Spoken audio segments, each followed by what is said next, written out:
bertemu lagi dengan saya, Meti Todimbua. Dan dalam video kali ini, kita akan membahas materi mengenai jenis-jenis teks di SD. Oke, kalau kita berbicara tentang jenis-jenis teks, ya, tentu masih sangat luas sekali teks yang kita maksud, karena dalam teks sendiri, dalam jenis-jenisnya, itu terbagi dalam jenis teks sastra maupun teks non-sastra.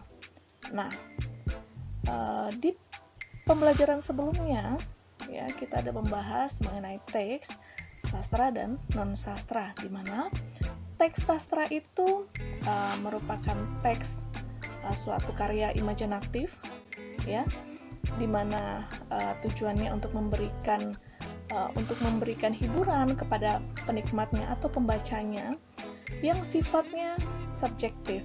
Nah, kemudian untuk teks non-sastra itu sifatnya lebih ke objektif, ya, seperti karya ilmiah, ya.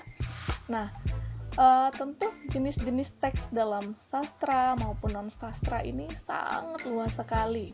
Nah, tapi pada pembahasan kali ini, ya, kita hanya membahas tentang teks-teks yang ada di sekolah dasar atau yang digunakan di pembelajaran di sekolah dasar sesuai dengan kurikulum yang berlaku saat ini di kurikulum 2013, ya.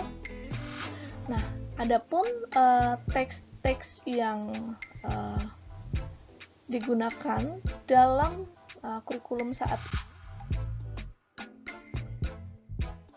kita coba untuk memilah-milah, ya, mulai dari kelas 1 sampai di kelas 6. Nah, adapun jenis-jenis teks di sekolah dasar, ya, khusus untuk kelas 1, di sana ada 5 teks yang menjadi fokus, ya, pada pembelajaran tematiknya. Yang pertama itu adalah teks deskriptif, kemudian yang kedua itu adalah teks petunjuk atau teks arahan, kemudian yang ketiga teks terima kasih, kemudian yang keempat teks cerita diri atau personal, dan yang kelima teks diagram atau tabel. Nah, di kolom yang sebelah kanan, paling kanan, itu ada isi teks. Itu merupakan materi-materi yang berkaitan dengan teks-teks yang ada di kelas 1, ya. Contohnya saja pada teks deskriptif. Nah, di sana kalau kawan-kawan atau sahabat-sahabat semuanya lihat, ya, itu masuk pada tema yang mempelajari tentang anggota tubuh. Di sana ada mendeskripsikan tentang tubuh, ya, kemudian tentang panca indera, gitu, ya. Nah, kemudian untuk di jenis teks untuk di kelas 2 itu ada 5 teks juga yang menjadi fokusnya. Itu ada teks laporan sederhana, teks cerita narasi sederhana, teks buku harian, teks lirik puisi, kemudian teks permintaan maaf. Nah, sebelah kanannya itu adalah isi teks atau tema-tema yang berkaitan dengan jenis teks tersebut, ya. Kemudian pada fokus kelas 3 itu ada 5 teks juga. Yang pertama teks laporan informatif hasil observasi, kemudian yang kedua teks arahan atau petunjuk. Jadi tadi di kelas 1 ada tentang teks arahan, di kelas 3 juga ada tentang teks arahannya tapi pada tema yang berbeda. Kemudian ada teks surat tanggapan pribadi, kemudian ada teks dongeng, kemudian ada teks permainan atau dolanan daerah. Nah, sedangkan di kelas 4 juga ada 5 teks yang menjadi fokus utama. Yang pertama adalah teks laporan hasil pengamatan, yang kedua adalah teks instruksi, teks arahan atau teks petunjuk, ya, ini kurang lebih dengan di kelas 3 tadi, tapi memang temanya yang berbeda ya. Jadi isi teksnya juga berbeda dengan yang di kelas sebelumnya.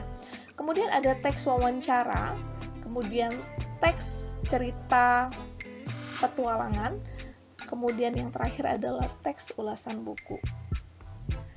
Kemudian untuk di kelas 5 itu ada 5 teks juga. Yang pertama adalah teks laporan buku, yang kedua teks penjelasan, yang ketiga teks paparan iklan, kemudian yang keempat teks pantun dan syair, kemudian yang terakhir itu adalah teks cerita narasi sejarah. Kemudian yang terakhir untuk di kelas 6 itu hanya ada 4 teks ya. Yang pertama teks laporan investigasi, kemudian yang kedua teks penjelasan atau eksplanasi ya. Kemudian yang ketiga itu adalah teks pidato persuasif, dan yang keempat adalah teks cerita fiksi sejarah. Nah, itu adalah ke-29 teks yang dipelajari di tingkat sekolah dasar berdasarkan bedah kurikulum yang saat ini berlaku ya. Nah, perlu teman-teman ketahui posisi pembelajaran ini ya di setiap kelasnya juga berdasarkan tema, subtema yang dikaitkan dengan setiap pembelajaran tematik yang ada ya. Bukan hanya di pembelajaran bahasa Indonesia saja ya, tetapi bahasa Indonesia itu sendiri sudah menjadi penghela untuk pembelajaran-pembelajaran lainnya gitu. Jadi juga masuk di IPA-nya, mungkin masuk di IPS-nya gitu ya, karena namanya aja pembelajaran tematik integrated ya. Oke, kita lanjut teman-teman. Mengapa sih harus dengan pembelajaran berbasis teks? Iya.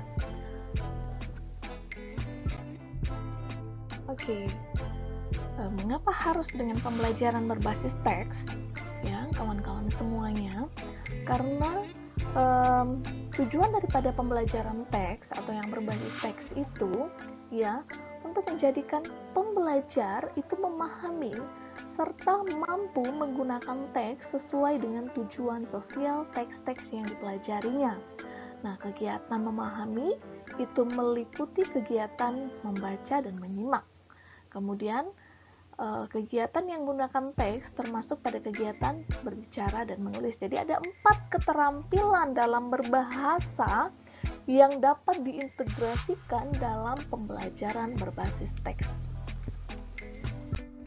Nah, selanjutnya kawan-kawan semuanya ada 3 tahap dalam pembelajaran berbasis teks ya. Yang pertama adalah tahap pemodelan. Nah, tahap pemodelan ini terdapat kegiatan yang membangun konteks dan percontohan teks yang ideal. Jadi kita dalam tahap pemodelan ini diberikan contoh mengenai teks-teks tersebut ya. Jadi dikenalkan terlebih dahulu ya. Kemudian meminta mereka untuk mencoba melihat contoh yang ditampilkan, kemudian mereka bisa mencoba untuk memodelkan. Kemudian tahap bekerja sama membangun teks. Nah, di sini pada kegiatan tahap bekerja sama dalam membangun teks ini mencakup kegiatan membangun nilai, sikap, keterampilan melalui teks yang utuh secara bersama-sama. Nah, wujud nyata dalam tahap ini itu dapat berupa melengkapi dialog, ya, kemudian melengkapi bagan, meringkas teks, ya. Jadi yang intinya bahwa kegiatan-kegiatan itu dilakukan secara bersama-sama, secara tim, ya, berkaitan dengan teks-teks yang disediakan atau yang ada. Nah, kemudian tahap yang terakhir adalah tahap membangun secara mandiri. Nah, jadi di sini peserta didik atau siswa itu ditugasi untuk membangun teks, ya, mulai dari pengumpulan datanya, informasinya, analisis datanya, kemudian sampai pada kegiatan menyajikan ataupun nantinya melaporkan teks yang ada itu secara individu atau secara mandiri, gitu ya. Jadi mereka sudah dapat membuat atau mengembangkan teks-teks yang mereka buat secara mandiri. Oke, itu penjelasan singkat sahabat-sahabat semuanya mengenai teks yang ada di SD, ya. Kemudian berikut ini kita akan coba tampilkan, mungkin nanti kita akan menjadikan beberapa bagian dalam video supaya bisa lebih terfokus, dan pada video kali ini kita akan membahas dua jenis teks terlebih dahulu dalam pembelajaran di SD, ya. Oke, kawan-kawan, yang pertama yang akan kita bahas adalah teks deskriptif. Ya, kita akan mencoba menggali dari pengertiannya terlebih dahulu. Ya, pengertian dari teks deskriptif, ya, adalah suatu jenis teks yang berisi deskripsi atau penjelasan tentang orang, binatang, tempat, atau benda secara spesifik. Kemudian, fungsi daripada teks deskriptif ini untuk melukiskan ciri-ciri yang dimiliki orang, binatang, tempat, atau benda tertentu yang sejelas-jelasnya sehingga pembaca seolah-olah mendengar, merasakan, dan menyajikan sendiri.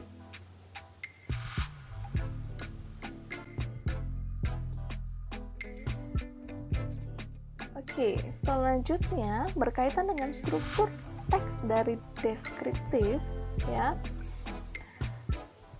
Itu terdiri dari dua bagian, yaitu identifikasi, kemudian ada deskripsinya. Kita akan coba menggali nanti di contoh konkretnya. Kemudian karakter dari isi teks deskriptif itu selalu menggambarkan objek tertentu sejelas mungkin, ya, apa yang dilihat, didengar, dirasakan seseorang itu dilukiskan dengan kata-kata sehingga pembaca seperti melihat, mendengar, dan merasakan sendiri sebuah objek yang kita deskripsikan.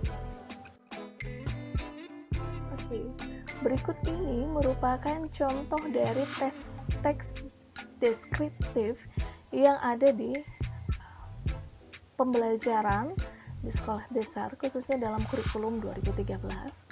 Ya, di sini ada contoh yang pertama. Nah, kalau kita mau membuat atau mencoba menelaah suatu teks, apakah ini masuk dalam deskriptif atau bukan, kita lihat dari strukturnya. Nah, pada contoh yang tersedia ini merupakan contoh-contoh dari teks deskriptif, di mana dari segi strukturnya, ya, sangat jelas terlihat bahwa dari contoh 1 dan contoh 2 ini memiliki identifikasi dan memiliki deskripsi, ya. Contohnya pada contoh yang pertama, ya, pada tahap atau struktur identifikasi, ya, di sana ada si teksnya, kulihat tubuhku di cermin. Kemudian di bagian deskripsi dijelaskan, ya, bahwa ketika dia melihat di cermin itu, oh ternyata ada kepala, ada badan, ada tangan dan kaki. Kulihat juga ada mata, telinga, hidung, dan pipi. Juga ada rambut, kening, dan dahi. Nah, sangat jelas ya bahwa ada identifikasi terlebih dahulu, kemudian baru dideskripsikan. Begitupun dengan contoh yang kedua. Kemudian, yang kedua adalah teks petunjuk atau arahan. Nah, teks petunjuk atau arahan ini dipelajari mulai dari kelas rendah maupun sampai kelas tinggi. Yang membedakan adalah tingkatan-tingkatan di dalamnya. Ya, mungkin pada kelas 1 masih bersifat yang lebih mudah memberikan petunjuk-petunjuk atau arahannya. Nah, naik ke kelas berikutnya ada lagi, tetapi yang perlu diingat bahwa setiap teks yang ditampilkan di setiap kelasnya tentu berbeda karena materinya juga berbeda dan tingkatannya, takarannya juga berbeda. Nah, untuk teks petunjuk atau arahan, ya, itu merupakan teks yang berisi tahap-tahap atau langkah-langkah yang harus ditempuh untuk mencapai suatu tujuan. Selain itu, teks petunjuk juga dapat diartikan sebagai petunjuk tentang cara melakukan sesuatu. Ya. Fungsi teksnya itu untuk memberikan petunjuk, ya, jelas tadi juga memberikan tahap-tahapan, langkah-langkah gitu ya, berarti fungsinya pasti memberikan petunjuk tentang cara melakukan sesuatu melalui tindakan-tindakan atau langkah-langkah yang runtut, ya. Kemudian strukturnya, pada struktur teks petunjuk atau arahan itu memiliki struktur, ada tujuan dan langkah-langkah. Nah, tadi kalau dideskripsikan ada identifikasi dan deskripsi. Nah, kalau pada teks petunjuk atau arahan itu ada tujuan dan langkah-langkahnya. Kemudian karakter isinya, yang pertama memiliki penjelasan tentang bagaimana suatu benda bekerja atau dapat dijalankan. Nah, yang kedua, berisi penjelasan bagaimana menjalankan suatu kegiatan. Dan yang ketiga, berisi penjelasan mengenai bagaimana sifat dan tingkah laku manusia. Oke, berikut ini merupakan contoh dari teks petunjuk atau arahan, ya. Nah, di mana kalau kita lihat, ya, di sini strukturnya ada tujuan dan langkah-langkah, ya. Contohnya di sini, ya, pada teks ini ingin memberikan gambaran mengenai petunjuk cara mencuci tangan yang benar. Nah, langkah-langkahnya, yang pertama, basuh tangan Anda dengan air yang bersih, kalau bisa dengan air hangat. Yang kedua, tuangkan sabun cair ke telapak tangan.